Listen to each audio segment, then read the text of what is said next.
J'agissais en tant que Cécile Marion qui ne supportait pas qu'en son nom on fasse des choses. Vous vous êtes engagé quand l'Algérie était en danger. Le referiez-vous aujourd'hui? Bien sûr, je le referai. Oui, pour l'Algérie et pour tout peuple qui a, hélas, à se battre pour son indépendance. Simplement, c'est plus difficile pour moi actuellement parce que la France n'est en guerre contre personne, en quelque sorte. Mais si les mêmes circonstances se retrouvaient où la France était impliquée dans une responsabilité de ce genre, naturellement, je pense que si j'étais encore utile, je referais ce que j'ai fait. Si c'était à refaire, je recommencerais.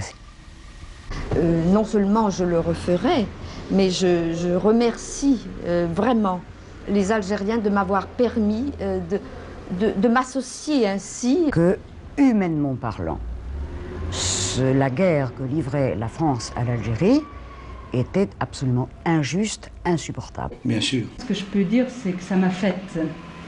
Ce que je suis devenue, à travers cette histoire de l'Algérie, je suis devenue ce que je suis. Et je ne sais pas ce que j'aurais été s'il n'y avait pas eu cette histoire. Donc je suis très contente d'avoir vécu ça, de l'avoir vécu avec les Français avec qui je l'ai vécu, parce qu'on était très liés les uns aux autres et qu'on est toujours très liés les uns aux autres. Et je suis très contente que ça a été un pont vers l'Algérie et une découverte de ce peuple. Non, je ne regrette rien, mais absolument, je ne regrette rien et je le referai si...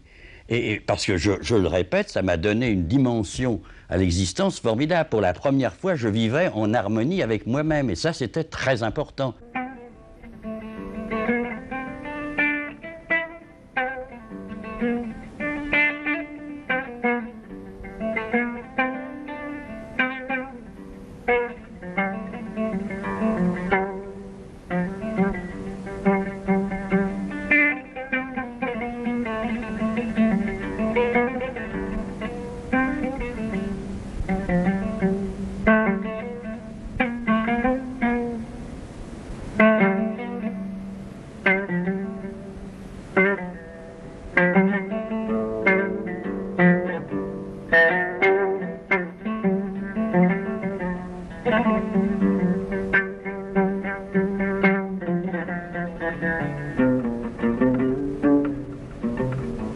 لونيس عمار التحقت صفوف الثورة التحريرية في فيدرالية فرنسا لجبهة التحرير الوطني 54 62 في عمري 17 سنة ونص.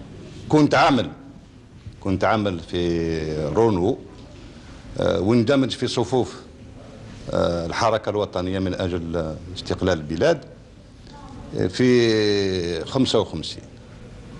في الوقت هذا كانت الحركة كنا منظمين على حساب الدشور. كل المواطنين اللي عندهم يعني في الدشرة واحدة نلموا فلوس ونوجهوهم للدخل هنا في البلاد. ثم بعد المنظمة تاع جبهة التحرير الوطني في فيدرالية فرنسا قوات الصفوف نتاعها ونوصلنا وين يقولوا له كادرياج في 1957 لكل المواطنين الجزائريين في فرنسا اندمجوا وانخرطوا وتنظموا في صفوف فيدرالية فرنسا لجبهة التحرير الوطني. J'ai appartenu au réseau de soutien depuis la première partie de 57 jusqu'en 62. J'ai été ordonné prêtre le 29 juin 1951. Après avoir fait un séjour assez important à la Mission de France, je suis monté à Paris jusqu'au moment où la guerre d'Algérie m'a contraint de quitter la France à cause de l'activité que j'avais eue aux côtés des frères du Front de Libération Nationale. Le problème de la torture, c'est que dont nous avons été informés par des jeunes gens que nous avions nous-mêmes formés, s'est posé à nous et nous avons mieux compris la réalité algérienne, la réalité de la résistance algérienne et la force et la cruauté du colonialisme. Je suis Béatrix Andrade. Il y avait des camarades de mon mari qui passaient nous voir. C'était des rappelés qui revenaient d'Algérie et qui nous apportaient leurs témoignages. Moi, je vivais à l'étranger. J'étais d'ailleurs très jeune et je n'ai donc appartenu à aucun parti politique. En 60, à Genève, je connaissais une Anglaise avec qui je travaillais régulièrement pour préparer un oral. Et c'est par elle que j'ai connu par hasard les réseaux de soutien. Robert Davezy m'a demandé si j'étais prête à rendre un service. Et j'ai dit oui, parce que il y avait longtemps que j'attendais de pouvoir agir. J'étais très marquée par l'existentialisme. J'étais persuadée que les protestations, les manifestations, les prises de position étaient insuffisantes et qu'on ne se définissait que par les actes que l'on posait, les actes concrets. J'ai connu moi-même, dans mon esprit, dans ma chair, ce qu'était que l'humiliation, l'oppression de l'occupant, et puis cette perte d'identité que ressentent les personnes déplacées. Nous nous sommes portés aux côtés des Algériens opprimés, parce que c'était pour nous une question de conscience, mais nous avons vite compris que c'était lutter de cette façon avec eux, à leur côté, c'était aussi nous sauver nous-mêmes en tant que Français. C'était sauver notre propre patrie contre les hommes de l'argent, contre les seigneurs de la guerre, et nous placer, nous situer dans le droit fil des hommes de la Révolution française, des hommes de la Commune de Paris et des hommes du mouvement ouvrier. Nous répondions d'une certaine façon à la demande. Nous répondions à la demande, mais la demande était multiple. Depuis le 16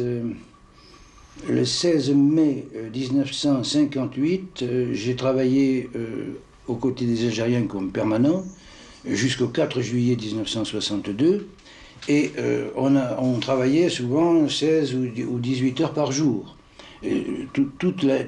chaque jour, chaque semaine et toute l'année. Il y avait beaucoup de choses à faire. Il y avait à recruter des éléments, il y avait à trouver des hébergements pour des hommes, il y avait à trouver des endroits où on pouvait déposer en toute sécurité des valises, notamment des valises contenant de l'argent. Et il y avait les passages de frontières. C'était très simple. À partir du moment où on comprend le mécanisme, tout va très vite. La difficulté ne pouvait survenir qu'en cas d'ennui, qu'en cas de barrage. Donc, nous partions de Paris à 2 voitures. Une voiture ouvreuse et une voiture suiveuse ou porteuse. On peut lui donner les 2 noms. Dans la voiture ouvreuse, il y avait naturellement le chauffeur et un accompagnateur ou une accompagnatrice avec des cartes. Dans la voiture porteuse, il y avait un chauffeur, en l'occurrence Daniel Vigne, un ou une accompagnatrice et le frère à transporter, le frère ou la sœur, évidemment. Alors, au départ de Paris, la voiture ouvreuse prenait une demi-heure d'avance. Et sur tout le parcours, nous respections la demi-heure de décalage en raison d'une vitesse convenue que les 2 voitures devaient respecter. Donc nous savions qu'à quelques secondes ou minutes près, nous étions à une demi-heure de différence. Alors, lorsque un barrage surgissait, l'ouvreuse passait. Nous avions des voitures naturellement en parfait état. Je veux dire qu'on ne pouvait pas nous ennuyer sur un clignotant qui ne marche pas, ou sur un phare cassé, ou sur un pare-choc déglingué. Donc nous passions tranquillement le barrage, avec les papiers parfaitement en règle. Nous étions donc 2, le conducteur et l'accompagnateur, soit nous étions un couple, si l'accompagnateur était un homme, soit nous étions deux femmes qui circulions ensemble si l'accompagnatrice était donc une femme. Le problème se posait tout de suite après le passage, et c'est là où le rôle de l'accompagnateur devenait important. Il fallait, avec les cartes, repérer immédiatement, soit à droite, soit à gauche, à partir de la route nationale, une départementale ou éventuellement un chemin vicinal qui nous permettait de contourner le passage. Donc, aussi bien à droite qu'à gauche, le tout était de contourner. Et donc, de revenir sur la route nationale afin d'alerter la voiture suiveuse du danger. Dans la plupart des cas, nous y sommes parvenus. Une fois, ça a été très dur, j'ai un très mauvais souvenir, mais je n'ai pas le temps de le raconter. Et je suis arrivé in extremis pour prévenir la suiveuse. Donc, à partir du moment où nous étions toujours dans les délais, et là, nous avions l'œil rivé sur le chronomètre, où nous étions revenus sur la nationale, par appel de phare, enfin, dès que nous apercevions la voiture suiveuse, nous prévenions par appel de phare. En plein jour, c'est pas tout à fait normal qu'on utilise des phares, donc nous étions vite de l'autre côté repérables, et on s'arrêtait et on faisait le point à ce moment-là. Donc le point, il était simple aussi à faire. Il fallait repartir par le même chemin que celui que la voiture ouvreuse avait emprunté. C'est ce que nous faisions. Et nous revenions donc après avoir contourné le barrage à nouveau à l'intersection de la nationale et de la route départementale. Revenus sur la route nationale, nous reprenions le même décalage de 30 minutes entre l'ouvreuse et la suiveuse, et on essayait de poursuivre la route en n'ayant en principe pas pris beaucoup de retard. Et nous arrivions, si tout se passait bien, parce qu'il est arrivé que nous ayons eu des barrages volants. Donc après un premier barrage, 80 ou 120 km après, paf, il y en avait un autre. Donc il fallait recommencer la même opération. Alors là, c'était assez compromis et on prenait les dispositions nécessaires. Sinon, si ça se passait bien après le premier barrage, nous arrivions jusqu'au village frontalier. Là, alors là, stratégie précise, la voiture ouvreuse avec sa demi-heure d'avance allait à l'endroit où on devait lâcher, entre guillemets, le frère, dans les bois. Si ce passage de route était libre, s'il n'y avait pas des motards qui faisaient des allées et venues, ou des cantonniers qui faisaient des réparations, la voie était libre, la voiture ouvreuse revenait, avait un emplacement de stationnement très précis. Quand la voiture suiveuse arrivait, voyant la voiture ouvreuse en stationnement, savait que la voie était libre, passait. Les premiers papiers, on pouvait les trouver dans le commerce, on pouvait acheter ses cartes d'identité dans n'importe quelle librairie, mettre une photo, il suffisait d'avoir un tampon bien ou mal imité. Les premiers tampons étaient faits à la main, gravés dans du linoléum, et ça demandait un travail de précision fatigant, bon, et limité dans sa quantité. Très vite, j'ai compris que la photographie, donc la photogravure, pouvait me permettre de produire beaucoup plus et plus vite. Et pour imprimer aussi, avec la précision de la photo et photogravure, on arrivait à faire quelque chose d'absolument indétectable. Ma formation de chimiste me permet de traiter les papiers, de les rendre plus ou moins souples ou plus ou moins épais, donc je n'ai pas à fabriquer la pâte à papier. Les permis de conduire étaient des simples cartons. une photogravure, le texte reste absolument authentique et c'est tout. Changement de photo, simplement une photographie du tampon sur la photo et une plaque offset, un ancrage, la photo mise en repérage, elle retombe juste, indétectable. Les cartes d'alimentation étaient indispensables parce qu'une carte d'identité ne suffit pas pendant la guerre. Il faut tout un attirail de papier, même une enveloppe timbrée avec l'adresse pour l'authenticité d'une identité, un acte de naissance, un acte de baptême, n'importe quoi. Et il y a aussi le problème du vieillissement. Alors là, vieillissement, c'est une rigolade, parce qu'il faut frotter sur du cuir pas très propre, donner sur les plis, enfin faire comme que ce papier ne soit pas tout neuf. C'est très important, parce que si on a une carte qui a 2 ans et qu'on apporte un papier impeccablement neuf, c'est un désastre.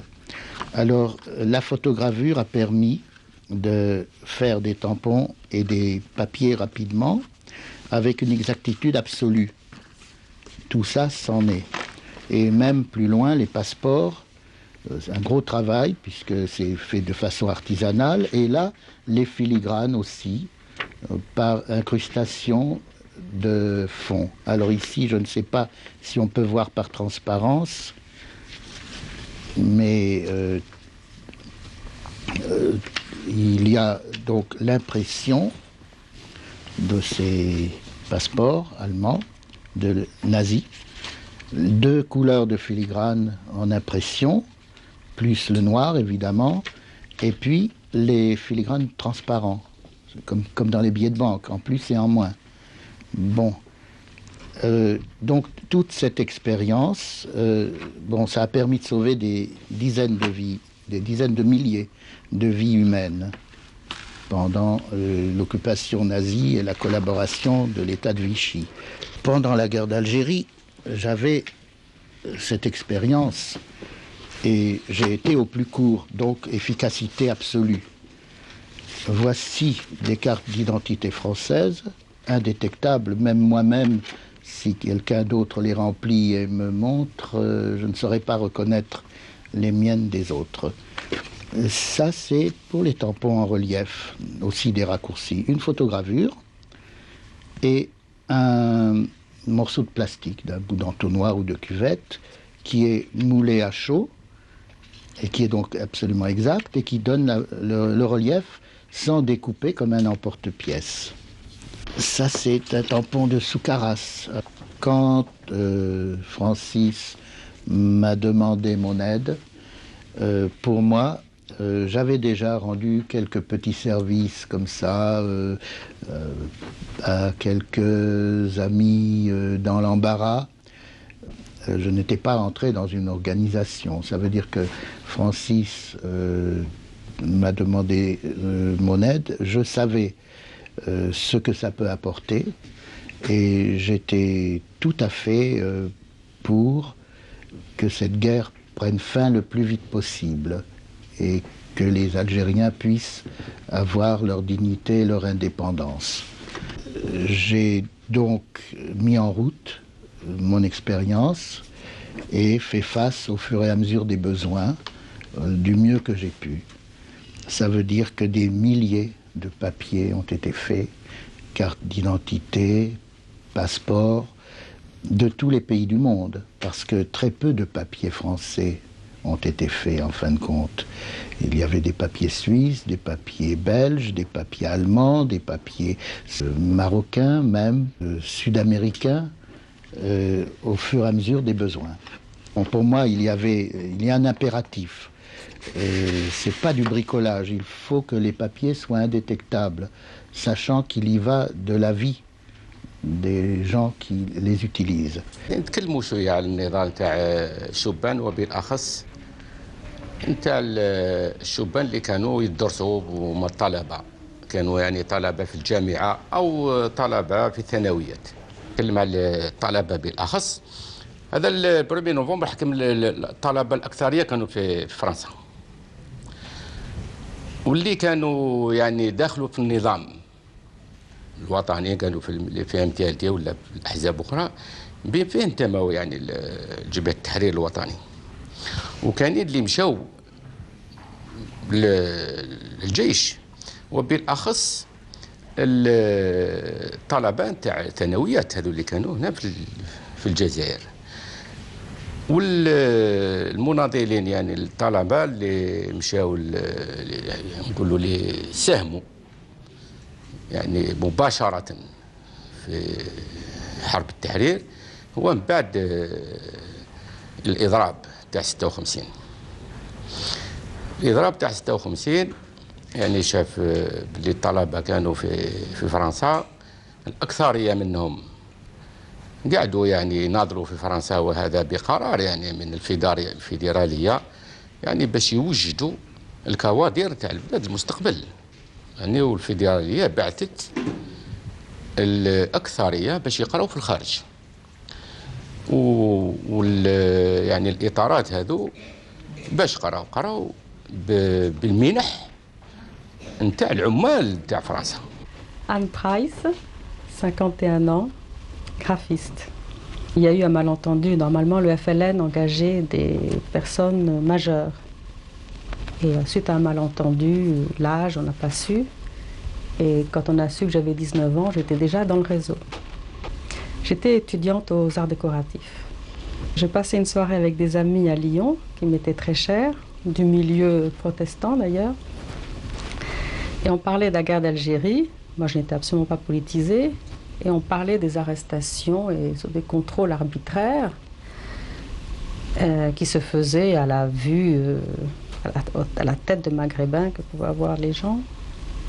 Et puis j'ai réagi spontanément en disant mais alors pourquoi les Français qui sont contre cette guerre ne font pas ce travail pratique pour lequel ils sont arrêtés. Je ne savais pas qu'il existait des réseaux de soutien.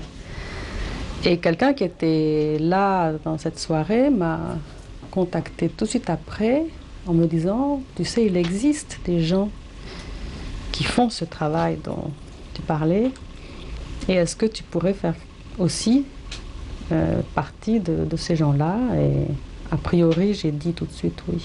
Tahar Temzi était le responsable algérien et Jean-Marie Boueglin le responsable français. Peux-tu nous dire quelles étaient tes fonctions exactes? Alors, ma tâche était essentiellement celle d'un agent de liaison, et j'allais surtout à Saint-Étienne, qui à l'époque était une ville qui semblait être une ville assiégée. Enfin, je ne pouvais pas rentrer dans Saint-Étienne comme ça par la grande porte, parce qu'il y avait des voitures qui surveillaient chaque personne rentrant dans cette ville. Et là, j'allais voir les Algériens, essentiellement de la communauté des mineurs, et beaucoup d'ouvriers algériens à Saint-Étienne, qui vivaient dans des conditions d'ailleurs assez abominables, dans des sous-sols, souvent. Et je rentrais par la colline derrière Saint-Étienne pour ne pas me faire repérer, parce que même un Français pouvait être repéré dans Saint-Étienne, tellement ils étaient à dents sur... La guerre se voyait en fait en France à l'époque. C'est ce qui m'a sensibilisée d'ailleurs, la guerre se voyait. Et je faisais ce travail d'aller récolter l'argent, d'aller en apporter aussi, parce qu'il y avait des familles en difficulté, il y avait le côté social du FLN. Et puis j'étais en liaison avec un responsable local qui habitait dans ces maisons qu'on appelait Castor, qui était un peu dans la banlieue. Et je descendais dans les familles. Nous étions très stricts. D'ailleurs, si j'avais été arrêtée, j'aurais pas pu donner plus de noms, plus un faux nom. Enfin, voilà. J'ai toute une histoire avec l'Algérie, puisque j'y étais en exil. Et ensuite, j'ai choisi, après l'amnistie, j'ai choisi de rester travailler là-bas jusqu'en 75. Tu as été amnistié en quelle année? Fin 66. Seulement? Oui, en même temps que les généraux de l'OAS d'ailleurs. J'étais en exil au Maroc d'abord, parce que j'ai dû fuir la France, sinon j'aurais été en prison. J'aurais été arrêtée, j'aurais été en prison. J'ai réussi à fuir à temps et je me suis retrouvée en Suisse, puis au Maroc, et à l'indépendance en Algérie. Et la foi, c'est difficile pour la cerner, parce qu'elle est intérieure. Mais enfin, C'est la foi en la victoire, évidemment, et l'amour de la patrie. La patrie, الحب الوطن. كي يكون إنسان عنده يعني يحب الوطن يبي دو فاسون. حنا سيونسي إلا كيف حنا عدو، كيف حنا البطل، كيف حنا الظلمة. On a lutté contre quelque chose. C'est pour ça que la clandestinité dont on a parlé tout à l'heure, enfin hier, je crois qu'on a effleuré ça. La clandestinité, c'est-à-dire que la meilleure façon, si vous voulez, pour un clandestin, c'est qu'il souhaite ardemment, c'est de durer et de vaincre. C'est ça, c'est-à-dire d'échapper à l'ennemi. C'est ça qui est exaltant. C'est-à-dire de ne pas mourir, de survivre suffisamment. Non, c'est-à-dire accepter la mort, mais pour vivre. C'est ça le problème. Bon. Nous étions certains de la victoire, c'est oui, ça. Oui, enfin, c'était intimement ma cache. Même si il mourut ou la haja, il sait qu'il est déjà mentalement, moralement, intérieurement, il est indépendant. J'ai lutté contre mon ennemi. Bon.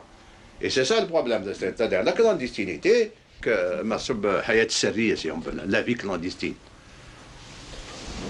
هي وعلاش لا في كلونديستين؟ باسكو على قبل رانا نكافحوا ضد عدو، ضد السلطان تاع العدو، ضد القوانين تاعو. سي سا البروبليم. C'est-à-dire on lutte contre un pouvoir et ce pouvoir là on sait que si vous attrape il vous met les menottes et puis il vous neutralise. هي المهم نتاعنا pour un militant مناضل يعني بون في هذاك الوقت هذاك بون. C'est pas un reproche que je fais pour les frères الناس الخوال يعني اللي يتحكموا كلش باسكو بون سورتو ان فرنسا على بالكم ان فرنسا ما عندنا لا الشعب لا والو. ايه ان فرنسا حنا ديرنا حكومه في حكومه، ديرنا النظام في الشعب، ديرنا مناضلين، ديرنا لي زاديرون، ديرنا لي سامباتيزون باش نكونوا الجو ان انفيرونمون pour les cadres, pour les rechercher, pour les éléments de choix, pour les éléments de la spéciale, c'est ça النظام تاعنا. مي حنا على بالنا باللي من النهار الاول ضادين الحكومه الفرنساويه وعلى بالنا باللي هي تحوس تسجلنا بور نوتراليزي باش ايه اي بي الور لا كلاندستينيتي خليهم بعد بون. مي سي جولي سي دي مومون يعني ديفيسيل مي اكزالتون مي سي سوبورتابل parce qu'il y a toujours cette foi. Je suis Roland de Mingasson. Souvent on mythifie un peu cet engagement. Bon, c'était pas terrible, on ne risquait pas grand-chose. Nous, les Français, les Algériens, oui, ils risquaient leur vie, mais nous, nous ne risquions pas notre vie. Je m'appelle Alain Recoin, je suis né en 1924 dans la région parisienne et je suis devenu marionnettiste. J'avais été au Maroc en 1947, j'avais touché du doigt ce qu'était la colonisation. Et également, en ce qui concerne la défense des droits de l'homme, il était bien évident que la France avait une grave responsabilité dans mettre connaissance des droits de l'homme à l'égard des Algériens. Et donc, il me semblait tout naturel pour quelqu'un qui était un artiste, qui avait fait des études de philosophie, de s'engager sur cette voie. J'assurais le logement d'un responsable algérien et je le transportais éventuellement. Kadour était un homme extrêmement précis et volontaire dans ce domaine et les règles de sécurité étaient extrêmement strictes. C'était celle de la clandestinité comme elle existe dans toutes les guerres d'indépendance, c'est-à-dire pas plus de 3 personnes ne savaient avoir des rapports entre elles. Donc si un maillon sautait, il y avait une grande limitation des dégâts et grâce à ça, j'ai sans doute évité d'être arrêté en 1961. Vous avez été plusieurs fois invité en Algérie depuis l'indépendance. Vous n'avez jamais répondu à ces invitations. Pourquoi? Parce que ça me semblait peu moral d'aller en Algérie comme touriste. Je trouvais que ce peuple qui avait mené cette guerre fantastique et qui vivait dans des difficultés économiques très grandes n'avait pas à m'entretenir comme touriste. Et je voulais aller en Algérie avec mon travail éventuellement, mais pas comme ça. Jean-Marie Bouéglin, aujourd'hui à la retraite. Voilà. Vous étiez à Lyon? Oui. Pendant la guerre d'Algérie. Comment avez-vous été contacté? Alors ben c'est un petit peu... Oh, c'est simple, mais c'est simple et à la fois un peu compliqué parce que ça s'est passé en plusieurs étapes. La première, c'était en 1957. Je venais d'arriver à Lyon, où avec Roger Planchon, on crée ce qu'elle est le Théâtre de la Cité, qui allait devenir aujourd'hui le TNP, et dont j'étais le secrétaire général. Et à ce moment-là, nous circulions beaucoup dans la région pour parler de ce que nous voulions faire, et c'est ainsi que je me suis retrouvé à Grenoble, à une association d'étudiants, et j'ai fait la connaissance de camarades étudiants, et tout particulièrement de camarades algériens, dont l'un m'avait frappé par son intelligence et la manière dont il m'avait parlé d'une chose que je connaissais, certes, qui était le déclenchement de la lutte armée en Algérie. Et quelques semaines plus tard, revenant sur Grenoble, ce jeune homme n'était plus là, j'ai demandé de ses nouvelles, et on m'a dit qu'il avait été arrêté, et même, je crois, j'en suis presque sûr, il avait été arrêté, torturé, et je crois bien mort sous la torture. C'était un choc. À ce moment-là, j'ai vu un autre camarade qui m'a présenté un certain Kader, et je lui ai dit, bon ben voilà, c'est simple, si je peux faire quelque chose, eh ben je suis à votre disposition. Et c'est ainsi que tout a commencé. À l'époque, je circulais pas mal, j'étais en même temps instructeur national à la Fédération unie des auberges jeunesse, et j'ai dit, bon, si vous avez quelques lettres à porter, quelques contacts à nouer, je suis à votre disposition. Et plus tard, je me souviens, c'était 58, 59, je ne sais plus très bien, nous jouions à Paris à ce moment-là, au Théâtre Montparnasse Gaston Batti, et un jour, j'ai eu la visite de Charby, qui était allé voir Roger Planchon pour lui demander de participer à une manifestation de comédiens, justement contre la guerre d'Algérie, et Planchon avait dit, voyez donc mon secrétaire général qui s'occupe de ces histoires politiques. Et c'est comme ça que j'ai fait la connaissance de Charby, et c'est comme ça qu'il m'a parlé du réseau Janson, peut-être même un petit peu imprudemment, parce qu'il ne me connaissait pas très bien quand même. Alors, au fond de moi-même, j'ai un peu souri, parce que j'étais déjà embringué dans des histoires, mais ça a pris une dimension nouvelle. Et en même temps, à Lyon, alors tout se complique. C'est là que le petit réseau lyonnais a commencé à avoir des inquiétudes. Il y a eu des arrestations. Et les Algériens qui ne voulaient jamais mettre leurs œufs dans le même panier m'ont demandé de créer un réseau, ce qu'on a appelé les réseaux de soutien. Et voilà comment tout a démarré. Vous commencez par une petite chose. Et après, ça grandit parce que les besoins sont nombreux et que finalement, nous ne sommes pas si nombreux que ça. Mais je pourrais dire une chose, c'est que j'ai l'impression que c'était naturel. Bon, c'est vrai de dire tout ça 30 ans après, c'est difficile parce que plein de choses se sont passées entre-temps, mais j'ai l'impression que c'était naturel, que c'était l'évidence même. Qu'on me demande ça. Il y avait une chose fabuleuse qui était une vie double ou même une vie triple. C'était magnifique et je repensais à ça tout à l'heure en arrivant à la gare de Lyon. C'est que dans la journée, j'avais une activité professionnelle. J'étais à la fois secrétaire général du Théâtre de la Cité, je dirigeais une école d'art dramatique et puis on venait de lancer un journal, c'est-à-dire beaucoup d'activités. J'avais aussi ma vie familiale, j'avais déjà 3 enfants, et en plus j'avais cette chose assez étonnante, où j'étais vraiment en parfaite harmonie avec moi-même. C'est la première fois que j'étais, depuis la Résistance, en parfaite harmonie. Et ça faisait que j'avais une vie triple. Et que, je pensais à ça tout à l'heure, c'est que par exemple, après mon travail au Théâtre de la Cité, pas tous les jours, mais au moins 3-4 fois par mois, je prenais le train. Et j'arrivais le matin vers 7h, il y avait un grand bistrot qui s'appelait le Méditerranéen, j'allais prendre une douche, j'avais quelques contacts sur Paris avec les camarades qui étaient à l'autre bout de la chaîne, et puis je reprenais un autre train, et je revenais à mon travail vers 4h ou 5h de l'après-midi, et tout le monde me voyait, le secrétaire général du Théâtre de la Cité. Avez-vous été arrêté? Non. Avez-vous été recherché? Ah oui. Oui, ça a été même très amusant. Je me souviens que le jour où c'est paru dans France Soir, j'étais à la fois agacé et à la fois flatté. J'avais tout de même une photo en première page, sur 8 colonnes dans France Soir. Toutes les polices de France recherchent Jean-Marie Bouéglin, secrétaire général du Théâtre de la Cité, avec une assez belle photo. Et Lise Taylor n'avait qu'une photo sur une colonne, ce jour-là. Vous êtes donc parti dans un autre pays? Après? Ah ben, ça n'a pas été aussi simple que ça, parce que comme c'était un peu... le coup avait été rude sur Lyon, je suis resté dans le Lyonnais, après je suis monté à Paris, toujours à la gare de Lyon, habillé en curé d'ailleurs. Il y a eu l'Allemagne, et puis la Belgique, où j'ai retrouvé Janson, grâce d'ailleurs à Daniel Vigne, que j'avais rencontré tout à fait par hasard à Milan, et il me dit où tu vas? Je dis régulièrement je dois partir en Tunisie, mais il me dit mais non, le procès de ton réseau va démarrer au mois d'avril, reste pour un peu surveiller tout ça. Et alors grâce à lui, je suis resté à ce moment-là en Suisse.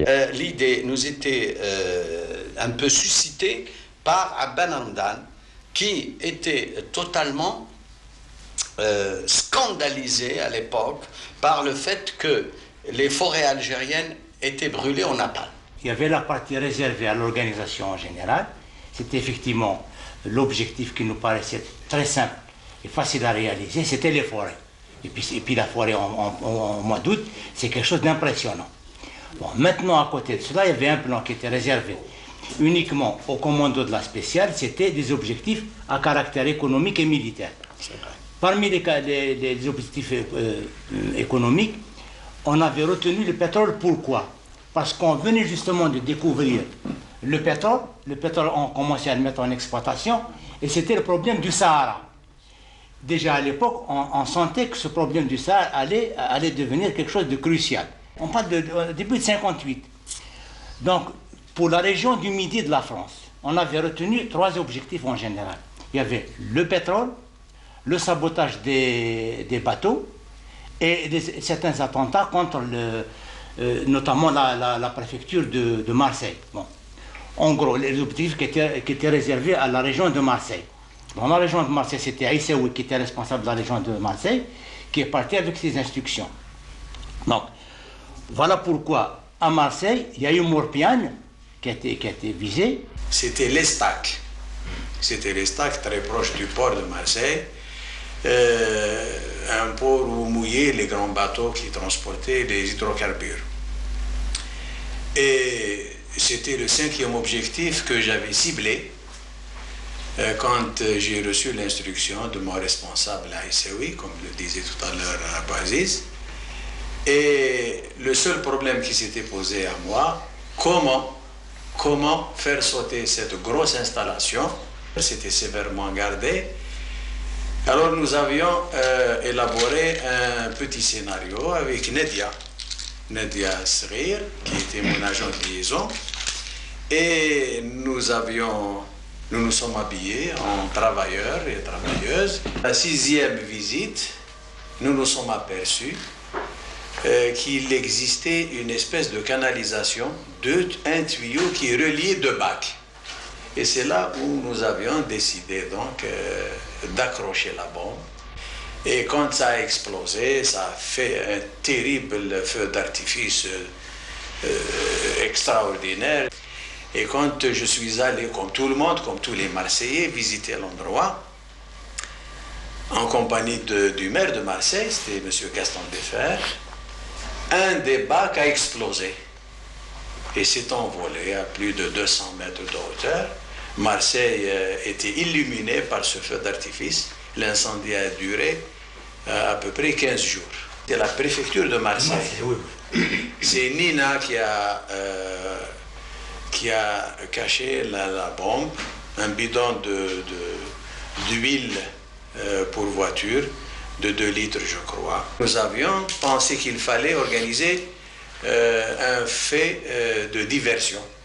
Et ça s'est très bien passé, puisque toutes les forces de police, de sécurité et les pompiers, toute la protection civile de la région, se sont donc dirigés vers l'Estérel. Et quand nous sommes passés à l'action, ce jour-là, le 23, tout a sauté, tout a brûlé et personne ne pouvait rien faire, puisque les forces d'intervention se trouvaient à plus de 70 km des lieux donc, des attentats. Et il y a eu, je précise là, c'est important, 10 000 évacués et M. Gaston Defferre a été blessé. Le 24 août 1958, c'était pour nous l'ouverture d'un 2e front. C'est-à-dire, bon, l'organisation était tellement puissante qu'on pouvait se permettre de passer à un autre stade. Les Algériens étaient structurés, l'organisation, je pourrais dire le mot, fonctionnait sur des roulettes, et je n'exagère pas. Il y a eu des moments pénibles, il y a eu des arrestations. Ça n'a jamais, comme on l'a prétendu à l'époque, démantelé le soutien aux Algériens, mais c'est vrai que ça a donné lieu en particulier à un procès qui a eu un très grand retentissement. Et je suis confus de n'avoir pas moi-même été arrêté à ce moment-là, et donc de n'avoir pas été sur le banc des accusés, mais je suis confus vis-à-vis de mes amis qui, eux, s'y sont trouvés et ont fait ensuite de la prison. Mais je dois dire, si confus que je sois, je dois dire que ça a été une chose merveilleuse qu'il y ait eu ce procès, qu'il y ait eu ces arrestations et ce procès. Parce que ça a été tout un enchaînement, ça a été la signature des 121, ça a été la ridiculisation d'une défense juridique de la position officielle de la France. Et je pense que ça a fait beaucoup progresser l'opinion française.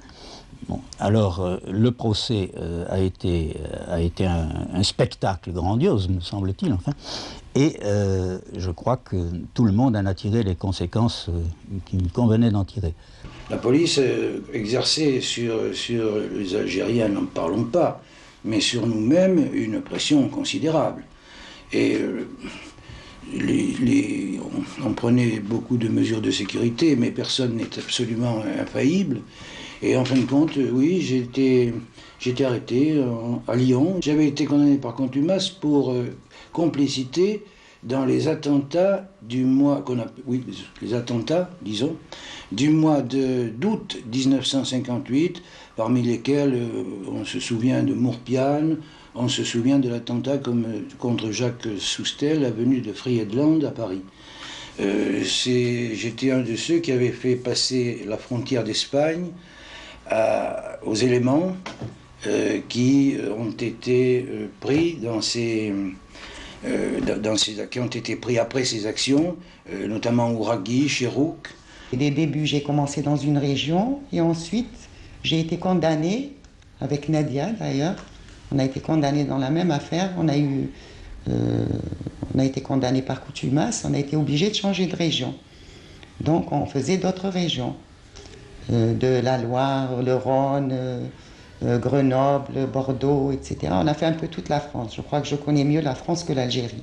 C'est malheureux de le dire. En octobre 61, on est arrêté avec Henri Curiel, moi, Jean de Wangen, qui est un Français, et puis un Suisse qui est Christian Mautier. On a donc fait de la prison, mais moi très peu, parce que dès que je suis arrivée, on m'a recruté pour préparer l'évasion, si bien que 4 mois, tu connais l'évasion par Hélène, donc 4 mois après, on s'évadait. Hein. J'ai été arrêtée en février 60, et je suis restée 1 an en prison. Dans l'intervalle, il y a eu le procès. Comme nous nous sommes évadés, c'est une année qui a été très occupée parce qu'il y a eu d'abord la préparation du procès et ensuite la préparation de l'évasion. On s'est évadé avec ça et des banylons. C'est un raccourci un petit peu sommaire. On a fabriqué une clé qui avait à peu près cet aspect-là. On a fabriqué une clé à l'aide de la partie métallique d'un cintre. Nous avions la possibilité, étant un régime à peu près politique, on avait la possibilité d'avoir des cintres. Personne ne pensait qu'on allait se suicider ou quoi que ce soit. Et on avait fabriqué une clé, enfin c'est moi qui l'avais fabriquée, en reconstituant les parties utiles de la clé, de sorte qu'avec les parties utiles, on arrivait à déclencher le peigne de la serrure de nos cellules. On a scié les barreaux de notre division, on est sorti dans la cour, bon, ça a été toute une équipée pour arriver à remonter sur le mur et sortir. Ce que je peux dire de cette évasion en peu de temps, c'est que nous nous sommes évadés à 6, algériennes et françaises, plus Dida. Je voudrais juste raconter un petit épisode de cette évasion.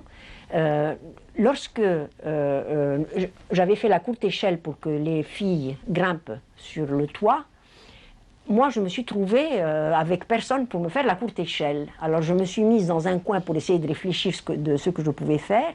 Et là j'ai eu vraiment, je lui suis très reconnaissante parce que Zina Areg, qui était en train de marcher à 4 pattes sur le mur, me voit, elle dit « Ah non, moi je m'en vais pas sans Didar ». Elle revient, je lui fais une scène, mais heureusement aussi Jacqueline Carré, qui était toute petite et mince, redescend. Et comme ça, elle nous a fait, elle, la courte échelle, et puis nous avons pu tirer Jacqueline Carré, et nous avons pu faire la belle comme tout le monde. Cette date-là, malheureusement, on était en prison. On a suivi ces événements avec le cœur serré, qu'on ne pouvait pas participer. Mais on s'est dit, la prison est là, il faut essayer de sortir. Je rejoins les amis qui ont été arrêtés avant moi, et j'ai rencontré un particulier, Ben Salem, qui lui, dès qu'il a été arrêté, il ne pensait qu'à une seule chose, c'est de se sauver. Le jour H, lorsqu'il est venu, à 8 h du matin, on est allé aux douches avec nos serviettes, et il y avait Tarbouche, qui est venu, et c'était lui qui devait fermer la porte d'une cellule, d'une douche, d'une cabine de douche où on s'est caché. Il a mis un clou qu'on pouvait l'enlever après. Ils sont rentrés. Nous, depuis 10 heures, on attendait jusqu'à 1 heure. À 1 heure, les visiteurs commençaient à les voir en division. Mais ils passaient à côté de cette fenêtre. Ils nous ont jeté les jetons, parce que nous, on leur avait donné déjà, par l'intermédiaire d'un visiteur, on leur a donné des faux jetons. Mais on ne voulait pas risquer de sortir avec les faux jetons, on ne sait jamais. On a dit, nous, il valait mieux avoir les véritables jetons, et les types qui sont venus en visite, s'ils avaient des faux jetons, ils avaient leur identité, on ne pouvait pas les arrêter. Donc, 3 jetons. L'heure est arrivée, on a essayé d'ouvrir la fenêtre, elle a refusé de s'ouvrir. Pourquoi? Parce que c'était des douches et la fenêtre avait enflé. Alors, si on tirait la fenêtre, parce que juste à côté, juste derrière ce mur, il y avait les gardiens. On a essayé, on a dit, si on la tirait très fort, ça va faire du bruit et on va être chopé. Donc le mieux, Ben Salem a trouvé la vasistas, il a grimpé, il a sauté de vasistas. Quand il a sauté, il a fait un bruit. Le gardien est sorti. Il l'a vu, mais il ne l'a pas reconnu. Parce qu'auparavant, Ben Salem avait la barbe.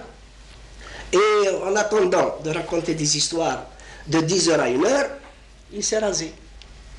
Ce qui fait que le gardien l'a vu, il a dit, c'est pas lui. Mais par contre, il nous a vu en train de grimper. Chacun avait une mission. Et un des camarades avait la mission de braquer le chauffeur qui était séparé par une grille. C'est Mahmoud Tlemceni.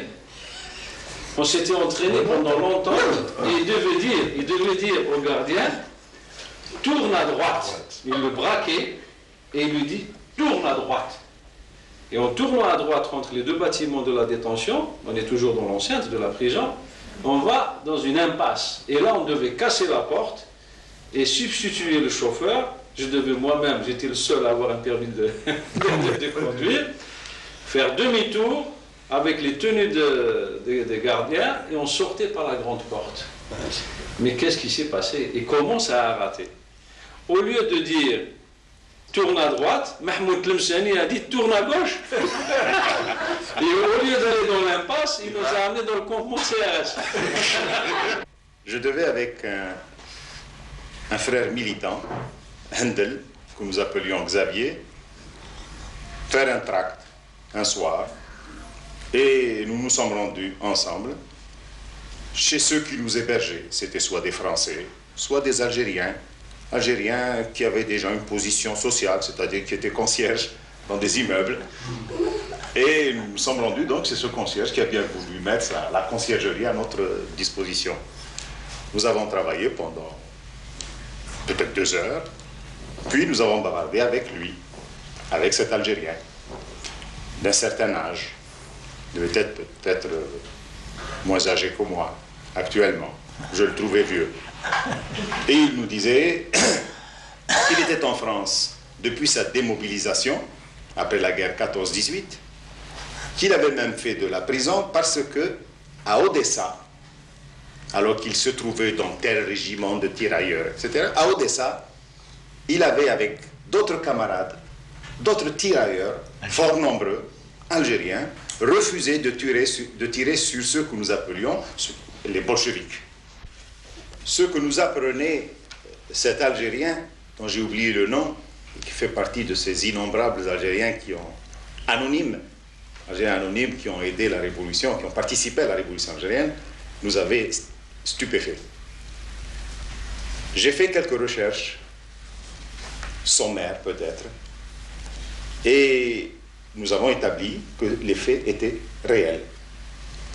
Nous sommes allés au-delà, Handel et moi-même.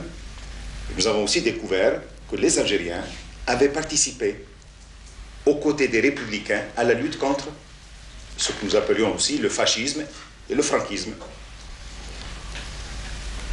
J'avais fait un rapport au frère Ali, qui était notre responsable, et je peux dire que le comité fédéral a exploité d'une façon admirable ce fait. Et une lettre a été adressée à Khrouchtchev, au président Khrouchtchev, qui venait à Paris pour participer à une conférence aux côtés d'Eisenhower et du général de Gaulle, conférence qui n'a pas eu lieu à cause de l'affaire de l'avion U-2 du fameux pilote Powers. Cette lettre disait au président Khrouchtchev, lorsque vous survolerez la capitale, c'était dans son programme, un voyage, comment dirais-je, un tour autour de Paris, etc., survoler Paris en hélicoptère. Lorsque vous survolerez la capitale, vous survolerez les prisons de Fresnes et de la Santé, où croupissent les fils de ceux qui se sont mis aux côtés des braves soldats bolcheviques, etc., qui ont aidé la révolution. La révolution soviétique. Je regrette que ce fait ne soit pas connu en Algérie, et encore moins de l'autre côté de la Méditerranée.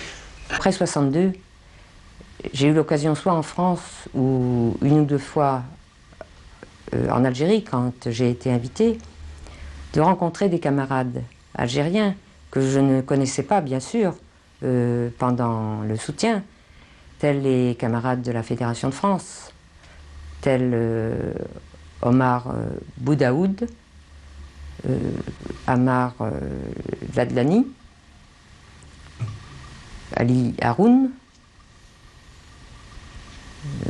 Abdelkrim Souissi, Bouaziz, et bien d'autres, comme Saïd Slimi, par exemple, qui avait été à un moment donné délégué à la Commission africaine auprès de la CGT, et que c'était des retrouvailles extraordinaires de fraternité, de solidarité, et que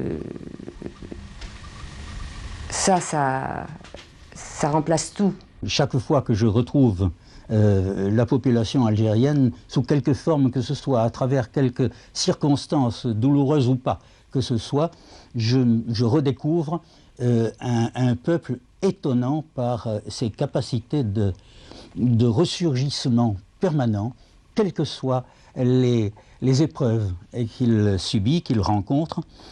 Et ces derniers temps encore, je dois dire que je suis émerveillé par la façon dont les Algériens vivent cette très, très dure situation qui est la leur. Mais en deçà de la religion, il y a la foi. Et Français et Algériens, pendant ces années 1954-1962, nous partagions la même foi. De 1954 à 1962, quand tout nous prédestinait à être des ennemis, nous avons fait un travail commun dans la fraternité, dans l'affection la plus grande. Et nous avons vécu tout cela sans réserve. Et les relations que nous entretenions alors avec nos frères algériens sont restées exactement les mêmes. Je pense que nous avons donné la preuve qu'il est possible que nos peuples marchent demain et après-demain, la main dans la main, vers les mêmes objectifs. Une fois que l'Algérie a été indépendante, Curiel a organisé une nouvelle organisation toujours clandestine qui s'appelait Solidarité et qui l'a aidé, et ce sont les Algériens qui nous ont dit que ça serait bien de continuer parce que combien ça avait été utile. Hein. Et qui aidait tout mouvement de libération nationale qui demanderait nos services. Et nous avons fonctionné comme ça jusqu'à son assassinat, le 4 mai 1978. C'est-à-dire que nous avons lutté, nous avons continué dans le même sens pour aider les luttes de libération nationale. Nous sommes de cette époque, nous sommes de l'époque de la libération nationale. Maintenant, tu me dis, aujourd'hui, les luttes de libération nationale, c'est terminé maintenant. On a d'autres luttes à mener. Hein. Mais je crois qu'il reste encore un cas qui est vraiment, vraiment très, très difficile et on se demande comment ça va se terminer. C'est la lutte du peuple palestinien. Lui, il n'a pas encore été libéré. Même sur ce petit territoire, il n'a pas encore le droit de créer son État sur ce petit territoire de rien du tout. Alors voilà, on continue encore dans ce domaine-là. Et alors moi je crois que le moment est venu pour nous Algériens de remettre sur les rails ce qui a été le résultat de la lutte de toutes les migrations en France et surtout pendant notre guerre de libération.